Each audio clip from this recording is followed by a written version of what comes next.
বিসমিল্লাহির রহমানির রহিম। অত্যন্ত ভারাক্রান্ত হৃদয়ে আপনাদেরকে জানাচ্ছি বিএনপির চেয়ারপারসন, আপসের নেত্রী,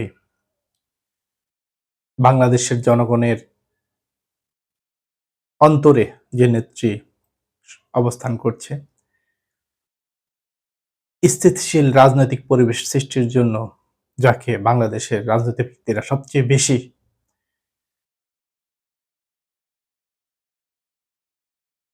গ্রহণযোগ্য মনে করেন এবং শূন্যতা বোধ করেন, সেই বেগম খালেদা জিয়া অসুস্থ হয়ে এবার কার হসপিটালে চিকিৎসাধীন আছেন। দেশবাসীর প্রতি আহ্বান, ওনার সুস্থতার জন্য আল্লাহর নিকট দোয়া করুন।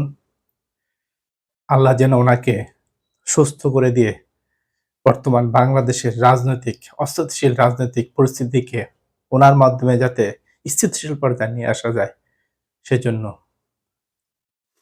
আমরা প্রত্যাশা করি। আমরা আরো প্রত্যাশা করি খালেদা জিয়া সুস্থ হয়ে আগামী সরকারের হাল ধরবেন। ধন্যবাদ সবাইকে।